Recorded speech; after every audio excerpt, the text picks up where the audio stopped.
সরকারি চাকরিজীবীদের জন্য কি সত্যিই আসছে ইতিহাসের সবচেয়ে বড় বেতন বৃদ্ধি? ১১ বছর পর নতুন পে স্কেল নিয়ে এখন দেশজুড়ে তুমুল আলোচনা। কেউ বলছেন বেতন দ্বিগুণ হতে যাচ্ছে, আবার কেউ বলছেন ধাপে ধাপে বাস্তবায়ন হবে। তাহলে আসল সত্যটা কি? আজকের এই প্রতিবেদনে আমরা জানব নবম পে স্কেলের সর্বশেষ অবস্থা, সরকারের পরিকল্পনা এবং বাস্তবে সরকারি কর্মচারীরা কতটুকু সুবিধা পেতে পারেন। চলুন শুরু করা যাক। ২০১৫ সালে অষ্টম পে স্কেল কার্যকর হওয়ার পর দীর্ঘ সময় ধরে নতুন কোনো বেতন কাঠামো আসেনি। অথচ এই সময়ে দেশের বাজার পরিস্থিতি সম্পূর্ণ বদলে গেছে। মূল্যস্ফীতি বেড়েছে, জীবনযাত্রার ব্যয় বেড়েছে এবং সাধারণ মানুষের ক্রয় ক্ষমতা কমেছে। বিশেষ করে সরকারি চাকরিজীবীদের মধ্যে অসন্তোষ বাড়তে থাকে, কারণ বর্তমান বেতন দিয়ে সংসার চালানো কঠিন হয়ে পড়েছে বলে দাবি করেন তারা। এই পরিস্থিতিতে সরকার জাতীয় বেতন কমিশন গঠন করে। কমিশন দীর্ঘ আলোচনা ও পর্যালোচনার পর তাদের সুপারিশ জমা দেয়। কমিশনের সবচেয়ে বড় প্রস্তাব হল সর্বনিম্ন বেতন ২০,০০০ টাকা করা। পাশাপাশি সর্বোচ্চ বেতনও উল্লেখযোগ্যভাবে বাড়ানোর সুপারিশ করা হয়েছে। এছাড়াও এবার বেতন বৈষম্য কমানোর পরিকল্পনা নেওয়া হয়েছে, অর্থাৎ নিচের গ্রেডের কর্মচারীরা তুলনামূলক বেশি সুবিধা পেতে পারেন। এখন প্রশ্ন হল, এই পে স্কেল কবে কার্যকর হতে পারে?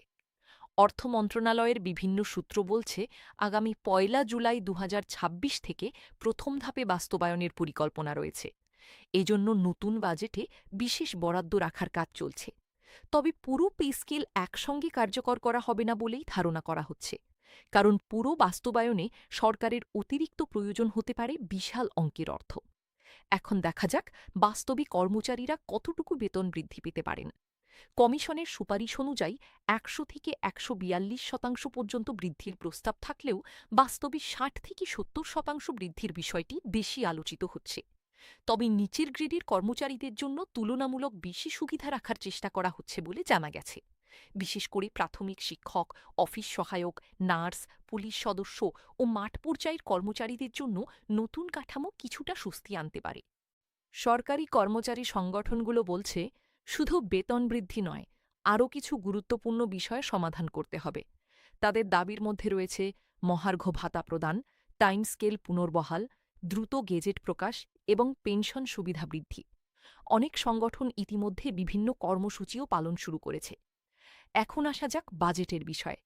আসন্ন ২০২৬-২৭ অর্থবছরের বাজেটে বেতন ভাতা ও পেনশন খাতে বাড়তি প্রায় ৩৫,০০০ কোটি টাকা বরাদ্দ রাখার আলোচনা চলছে। বিশেষজ্ঞরা বলছেন, সরকার যদি ধাপে ধাপে বাস্তবায়ন করে তাহলে অর্থনৈতিক চাপ কিছুটা কম থাকবে এবং দীর্ঘমেয়াদে এটি কার্যকর করা সহজ হবে। এছাড়াও নতুন পে স্কেলে আরও কিছু পরিবর্তনের আলোচনা চলছে।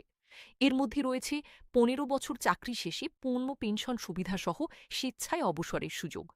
পেনশনভোগীদের বিষয়েও নতুন কাঠামোতে কিছু সুবিধা যোগ হতে পারে বলে ধারণা করা হচ্ছে। সব মিলিয়ে বলা যায়, নবম পে স্কেল নিয়ে সরকারি পর্যায়ে কাজ এখন অনেক দূর এগিয়ে গেছে। বাজেট বরাদ্দ, কমিশনের সুপারিশ এবং বাস্তবায়নের প্রস্তুতি সবকিছু মিলিয়ে সরকারি চাকরিজীবীদের জন্য বড় সুখবর আসতে পারে খুব শিগগিরই। এখন শুধু অপেক্ষা সরকারের চূড়ান্ত ঘোষণার। নতুন আপডেট পেতে আমাদের সাথেই থাকুন। ধন্যবাদ।